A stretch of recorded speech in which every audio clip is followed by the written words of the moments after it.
Bismillahirrahmanirrahim. Assalamualaikum warahmatullahi wabarakatuh. Selamat pagi semuanya. Hari ini saya akan menyampaikan materi untuk pertemuan ketiga mata kuliah Higien Sanitasi Makanan dan Keselamatan Kerja. Untuk materi yang akan saya sampaikan tentang aspek higien sanitasi makanan dalam penyelenggaraan makanan yang kedua.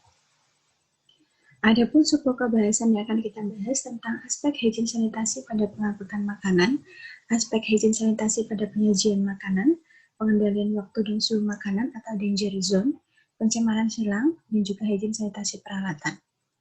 Untuk aspek higien sanitasi pada pengangkutan makanan, ada 3 faktor yang berpengaruh dalam pengangkutan makanan. Yang pertama adalah tempat pengangkut, yang kedua adalah tenaganya atau tenaga pengangkutnya, dan juga teknik pengangkutan. Nah, untuk masing-masing tempat untuk mengangkut di sini ada beberapa contoh tempat.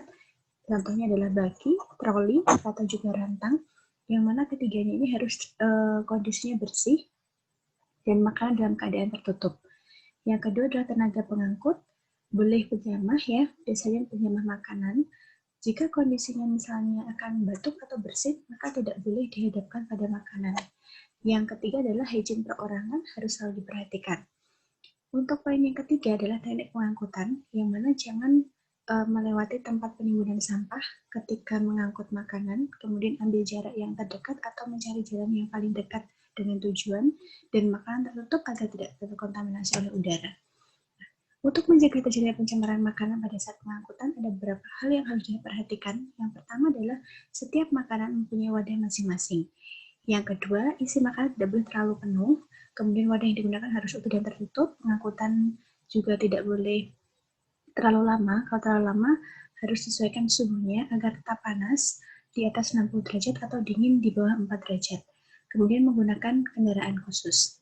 Yang kedua adalah aspek higien sanitasi pada penyimpanan makanan, yang mana ketika makanan yang akan disajikan tadi tidak langsung sampai ke tangan konsumen, maka perlu disimpan. Tujuannya adalah untuk mencegah pertumbuhan dan perkembangan bakteri, mengawetkan makanan, dan mengurangi pembusukan. Nah, teknik penyimpanan di sini perlu diperhatikan yaitu wadah dan suhu. Wadah setiap jenis makanan harus terpisah dan wadahnya tertutup, dipisahkan antara makanan basah dan kering, dan suhu, pengaturan suhu pada suhu bakteri harus diperhatikan. Untuk penyimpanan dingin sendiri bisa dengan penyimpanan sejuk di suhu 15-25 derajat Celcius untuk umbi dan sayur. Untuk pendinginan bisa suhu 5,6 derajat Celcius. Kemudian untuk penyimpanan beku bisa di dalam refrigeran dengan suhu minus. Yang harus diperhatikan dalam penyimpanan makanan adalah makanan yang disimpan diberikan tutup. Lantai atau meja yang digunakan untuk menyimpan makanan harus bersih. Makanan tidak boleh disimpan dekat sumber pencemar. Makanan disajikan sebelum diolah harus dicuci terlebih dahulu, dan makanan yang dipakai dalam karton tidak bisa disimpan pada tempat yang basah. Kemudian aspek higien sanitasi pada penyajian makanan, ada 3 prinsip penyajian makanan yang perlu diperhatikan. Yang pertama adalah tempat penyajian, yang mana tempat penyajian itu harus bersih dan jauh dari tempat penimbunan sampah. Yang kedua, alat penyajian harus aman dan bersih, dan tenaga penyaji juga harus selalu memperhatikan higien perorangan dan juga menerapkan pola hidup bersih dan sehat. Nah, beberapa hal yang harus diperhatikan dalam penyajian makanan sesuai dengan prinsip higien sanitasi makanan. Pertama adalah prinsip wadah. Nah, wadah ini sangat penting. Tujuannya adalah untuk supaya makanan itu tidak terkontaminasi silang. Bila salah satu tercemar, maka yang lain itu bisa diamankan. Kemudian bisa memperpanjang masa saji makanan sesuai dengan tingkat kerawanan dari makanan masing-masing. Prinsip kadar air, penempatan makanan yang mengandung kadar air yang tinggi atau yang berkuah baru dicampur pada saat menjelang dihidangkan. Contohnya adalah sup, jadi sayurannya harus dipisahkan. Kemudian prinsip edible part, hindari pemakaian bahan yang membahayakan kesehatan, seperti contohnya adalah staples, tusuk gigi, dan lain sebagainya. Kemudian prinsip pemisahan, makanan yang tidak ditempatkan dalam wadah seperti makanan dalam dus atau rantang harus dipisahkan setiap jenis makanan agar tidak saling tercampur. Prinsip panas, setiap makanan diusahakan dijadikan panas, yaitu makanan yang berkuah terutama. Kemudian prinsip alat bersih, setiap peralatan yang digunakan seperti wadah dan tutupnya, mangkuk harus bersih dalam kondisi yang baik. Dan prinsip handling, yaitu tujuannya adalah mencegah pencemaran dari tubuh dan memberi penampilan yang baik dan juga rapi. Nah, yang selanjutnya adalah pengendalian waktu dan suhu makanan atau disebut sebagai danger zone, zona bahaya. Nah, zona bahaya itu di suhu berapa? Di suhu 4-60 derajat Celcius. Nah, sebaiknya makanan ini disimpan di bawah 4 derajat Celcius atau di atas 60 derajat Celcius. Jadi dikondisikan agar selalu tetap hangat. Kemudian waktu. Nah, makanan yang terlalu lama ya, terlalu lebih dari 4 jam akan meningkatkan ya mikroba, potensi pertumbuhan mikroba, sehingga penyajian makanan itu pun juga harus dalam jangka waktu yang singkat. Nah, untuk proses pemanasan sendiri, dalam proses pengolahan, memang suhu pemanasan yang dapat mematikan sel itu di suhu sekitar 100 derajat Celcius dan dia dipertahankan selama 10 menit. Tetapi masing-masing bahan makanan atau bakteri itu dia memiliki karakteristik yang berbeda-beda. Salah satu contohnya adalah Clostridium perfringens. Nah, dia berkembangnya itu pada suhu 37-55 derajat Celcius dengan pembelahan sel yang terjadi setiap 10-15 menit. Nah, jika terjadi keracunan ini bisa setelah 8-24 jam ketika kita mengkonsumsinya. Yang selanjutnya proses cemaran, ini ada cemaran primer dan cemaran sekunder. Primer ini terjadi ketika mikroorganisme itu ada sebelum dipanen atau dipotong. Bagaimana cara pencegahannya? Harus menggunakan air yang bersih, kemudian penggunaan pupuk yang aman, dan lain sebagainya. Pencemaran sekunder bisa terjadi ketika mikroorganisme itu ada setelah bahan pangan itu dipanen atau daging dipotong. Jadi pencuciannya harus bersih ya setelahnya, kemudian alat yang digunakan juga harus dalam kondisi yang bersih. Kontaminasi silang. Apa yang dimaksud dengan kontaminasi silang? Kontaminasi silang adalah kontaminasi pada bahan makanan mentah ataupun makanan masak melalui perantara. Nah, kontaminasi silang itu bisa terjadi selama makanan ada dalam tahap persiapan, pengolahan, pemasakan, maupun penyajian. Kontaminasi silang terjadi jika zat pencemar berpindah dari satu makanan ke makanan lain oleh permukaan benda selain makanan. Nah, kontaminasi silang itu juga dapat terjadi melalui beberapa hal, misalnya penggunaan peralatan masak seperti pisau dan talenan yang sama antara makanan yang matang dengan bahan mentah. Kemudian serangga menjadi perantara, contohnya adalah lalat. Kemudian meletakkan makanan mentah berdampingan atau dekat dengan makanan yang telah dimasak. Binatang peliharaan, misalnya kucing dan lain sebagainya. Tubuh manusia sendiri juga bisa menjadi perantara. Kemudian tanah dan juga makanan hewan dan lain sebagainya. Nah, untuk menghindari kontaminasi silang, apa yang dilakukan adalah jangan kita campur daging mentah dengan sayuran mentah dalam satu kemasan. Jadi kalau kita menyimpan itu misalnya di dalam kulkas, maka kita pisahkan. Daging sebaiknya disimpan di lemari pembeku. Kemudian jangan campur bahan mentah dengan makanan yang sudah matang. Nah, pisahkan makanan matang itu dengan bahan pangan yang masih mentah. Kalau bisa itu juga harus ditutup seperti itu supaya tidak mengkontaminasi. Mencuci alat makan menggunakan ember sangat tidak disarankan, apalagi hanya menggunakan satu ember. Biasakan mencuci alat itu dengan menggunakan air mengalir. Penggunaan lap untuk tangan dan untuk alat makan harus dibedakan. Contohnya mungkin fenomena yang sering kita lihat adalah pada warung-warung makan. Jadi lap tangan itu hanya satu digunakan untuk proses yang berbeda-beda. Yang selanjutnya adalah hygiene sanitasi peralatan. Nah, peralatan masak itu sangat penting atau menjadi komponen yang paling penting dalam proses pengolahan makanan. Nah, perlengkapan yang diperlukan dalam proses pengolahan makanan, contohnya pisau, sendok, ya kan, kuali, dan lain sebagainya itu perlu diperhatikan kebersihannya dan juga bentuknya itu tidak yang terlalu berlekuk-lekuk seperti itu.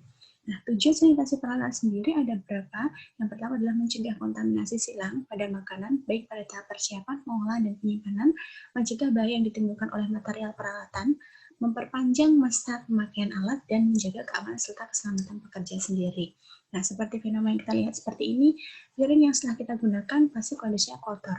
Kemudian, itu merupakan salah satu sumber kontaminan ya, penggunaan wadah peralatan yang kotor tadi, karena dia mengandung mikroba dalam jumlah yang cukup tinggi. Nah, pencucian alat pengolahan dengan menggunakan air yang digunakan untuk membersihkan itu juga sangat berpengaruh terhadap sanitasi dari alat makan tersebut. Nah, proses sanitasi alat atau wadah itu ditujukan untuk membunuh sebagian besar atau semua mikroorganisme yang terdapat pada permukaan alat makan tersebut. Nah, sanitizer-nya bisa menggunakan air panas atau mungkin halogen dan lain sebagainya. Nah, prinsip-prinsip sanitasi peralatan, prinsip utama peralatan harus mudah dibuka atau dipindahkan untuk memudahkan pembersihan dengan bahan non-korosif. Desain, tipe, ukuran, dan instalasi peralatan dibuat untuk mencegah dan menghindari kontaminasi selama proses produksi. Nah, ketika memilih dan membeli mesin, higienitas produksi dan kemudahan untuk pembersihan dan sanitasi harus selalu dipertimbangkan.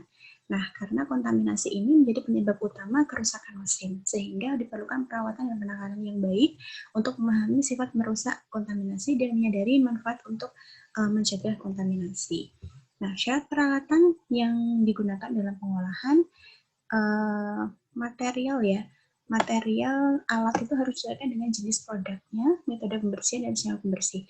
Selain itu, terbuat dari bahan yang stabil, tidak korosif, material harus bersifat tidak beracun ya, tidak berpori, kemudian seluruh permukaan material harus dapat dilihat untuk pemeriksaan, dan seluruh permukaan material itu harus halus, bebas lubang, tidak ada retakan, sambungan, kesenjangan, dan semua bagian yang jelas baik di area produk maupun bukan harus halus dan rata dengan permukaan yang berdekatan.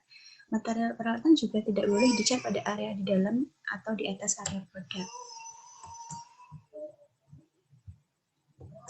Yang selanjutnya, persyaratan peralatan makanan. Peralatan yang kontak langsung dengan makanan tidak boleh mengeluarkan zat beracun, peralatan tidak rusak, retak, dan tidak menimbulkan pengaruh terhadap makanan, dan permukaan yang kontak langsung dengan makanan harus tidak ada sudut mati, rata, halus, dan mudah dibersihkan.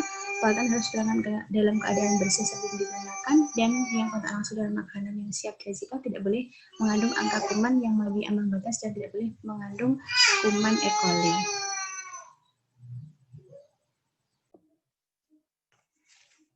Yang selanjutnya adalah cara pencucian alat. Ada beberapa tahap yang perlu dilakukan. Yang pertama adalah pencucian peralatan harus menggunakan sabun atau deterjen, air dingin, air panas, atau juga bisa menggunakan air panas sampai bersih. Yang kedua adalah dibersamakan, bisa dengan larutan kaporit 50 ppm atau bisa menggunakan air panas.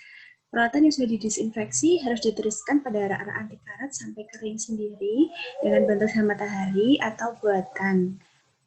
Kemudian, semua peralatan yang kontak dengan makanan harus disimpan dalam keadaan kering dan bersih. Ruang penyimpanan peralatan tidak lembab, terlindung dari sumber pengotoran atau kontaminasi dari binatang perusak.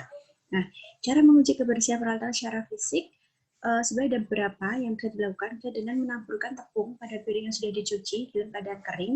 Bila tepungnya lengket, pertanda pencucian itu belum bersih. Bisa juga diteteskan air pada piring yang kering. Bila air itu jatuh pada piring ternyata menumpuk atau tidak pecah, pertanda pencucian juga belum bersih. Bisa disiram atau aromanya apakah masih amis atau tidak. Kemudian penetesan dengan alkohol. Jika terjadi endapan, pertanda pencucian belum bersih.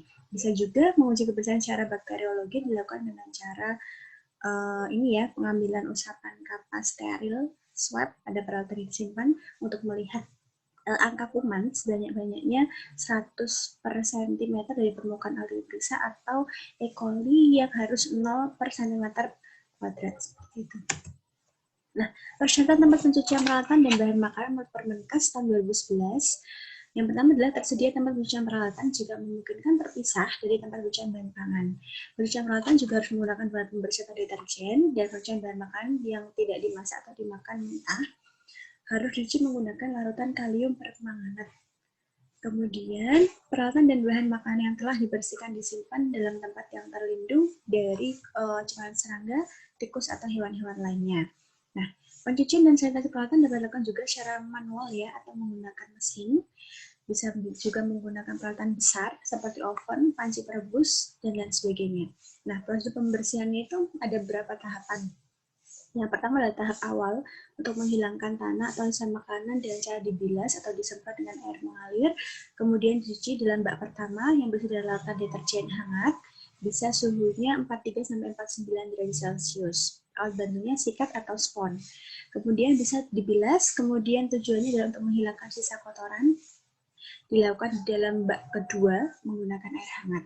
Yang keempat adalah sanitasi atau disinfeksi untuk menghilangkan bakteri sanitasi atau disinfeksi peralatan. Kemudian untuk di bak ketiga ini dia berisi air panas suhunya sekitar 77 derajat Celcius selama 30 detik. Yang kelima adalah drying atau penirisan dan pengeringan. Tujuannya supaya tidak ada genangan air yang menjadi tempat bertelur mikroorganisme. Bisa menggunakan evaporator atau lap yang bersih. Kemudian tahap pencucian secara garis besar ya, tadi mulai dari scraping atau bersihan kotoran, flushing, pengujuran dan perendaman, washing, mencuci peralatan zat pencuci, kemudian membilas, sanitizing, membersih makan, dan toweling atau pengaringan, bisa dengan sanitasi kering atau menggunakan kain yang bersih. Mungkin itu yang dapat saya sampaikan untuk materi hygiene sanitasi makanan dan keselamatan kerja hari ini. Terima kasih semuanya. Assalamualaikum warahmatullahi wabarakatuh.